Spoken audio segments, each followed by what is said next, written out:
Organisées, essentielles, fragilisées, déboussolées même, les abeilles vivent une période plutôt agitée. En cause, nos modes de vie qui les bousculent et le climat qui change. L'abeille, c'est aussi un symbole et même un marqueur pour Mind, qui en a fait la pierre angulaire d'une démarche innovante, capable de sensibiliser, de démontrer, grâce à la technologie, que l'innovation n'a de sens que si elle est raisonnée.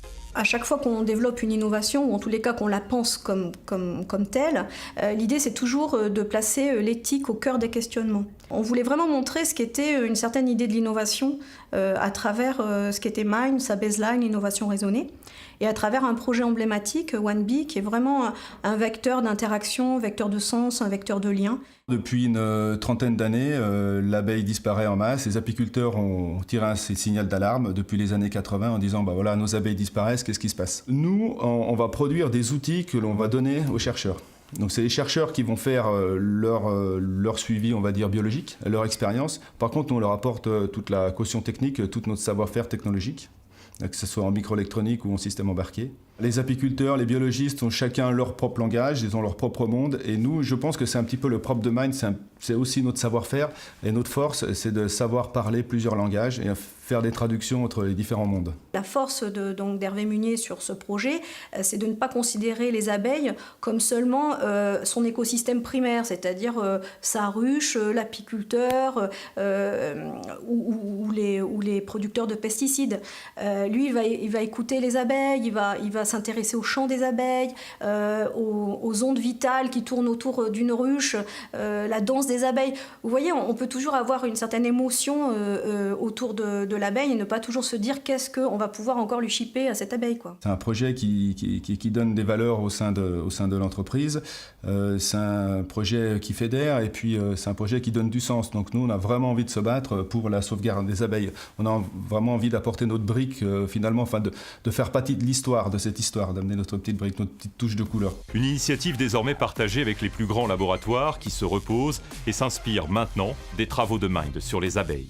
On a su se rapprocher de grands laboratoires de recherche, comme l'INRA, qui travaille sur des thématiques, donc avec des noms comme Yves Lecomte, Axel Descourtis, Vincent Bretagnol, etc.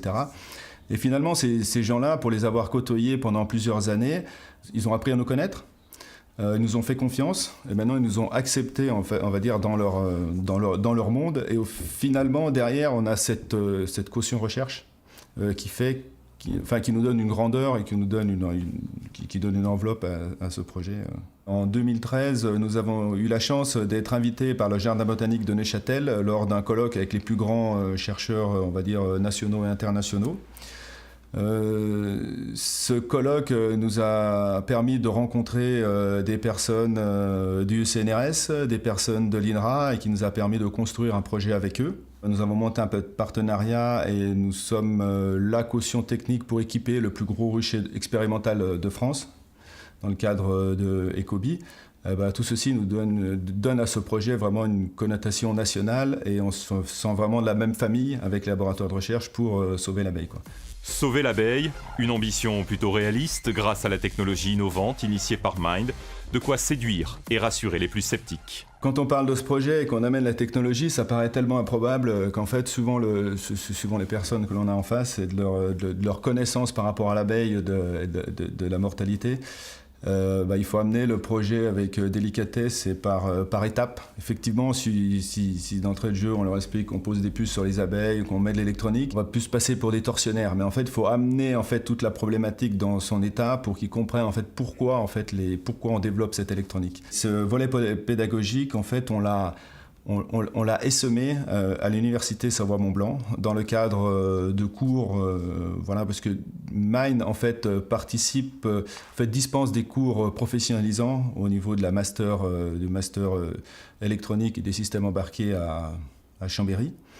Et dans ce cadre-là, nous avons mis en place des projets électroniques qui servent aux étudiants de licence et qui vont travailler sur le projet OneBee pour développer de nouveaux systèmes, in fine, pour les chercheurs. Ce projet, il nous sert un petit peu de terrain de jeu pour maturer des technologies. En fait, il faut voir qu'on est à l'initiative de la Woodtronic, l'Alliance du bois et l'électronique, et c'est presque par hasard, en ayant la posture engagée qui est la nôtre pour sauver les abeilles, on s'est dit, mais toute cette électronique, on a bardé la ruche et l'abdomen, on va dire, de capteurs les abeilles. Et on s'est dit à un moment, mais peut-être qu'on va trop loin. Et qu'est-ce qu'on peut faire pour les aider tout en n'étant pas invasif ? Et là, nous est venue l'idée, avec Hervé Munier et toute son équipe, de se dire, qu'est-ce qu'on peut faire ? Eh bien, on s'est dit, on va couler des encres conductrices directement sur le bois, on va mettre l'intelligence directement sur le bois, qui affleure le bois, pour ne pas déranger les abeilles. Et petit à petit, finalement, on s'est dit qu'on tenait là une technologie. Et aujourd'hui, cette technologie, elle intéresse les plus grands noms de l'automobile et les plus grands noms du luxe. Ce projet est aussi une porte d'entrée pour rassembler des structures et des personnes touchées par l'intelligence d'une telle démarche, qu'ils soient chercheurs, artistes, industriels ou tout simplement sensibles aux équilibres de notre planète.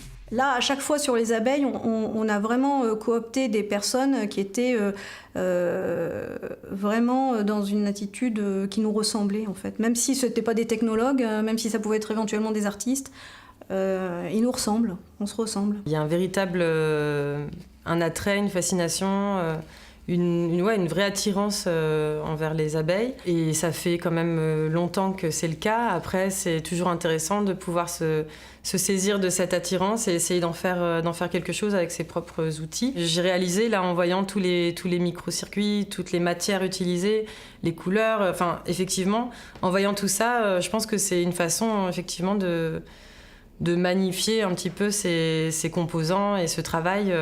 Notamment, là, je suis très attirée par tout ce qui est microscopique et tout le travail, justement, en nanotechnique. Et donc ici, à Mind, de rencontrer Hervé, justement, qui est lui-même passionné et apiculteur, en plus de profession à côté, c'est quand même une chance, une vraie chance, ouais. Parce que lui, pour le coup, il incarne vraiment ce rapport entre la technologie et la nature, qui est vraiment ce que j'essaie d'approfondir. Là, on commence à se poser des sujets de réflexion un petit peu différents. C'est vrai que là, on a développé des outils technologiques pour les chercheurs. Mais maintenant, on essaye d'aller un petit peu plus loin dans ce projet et c'est d'avoir une réflexion plus globale sur cette disparition de l'abeille et plus principalement sur la disparition des espèces. Minute Mind Sélection, une matière à réflexion que Mind, porteur de l'innovation raisonnée en France comme en Suisse, vous invite donc à suivre et à partager sur les plateformes Mind YouTube et Vimeo.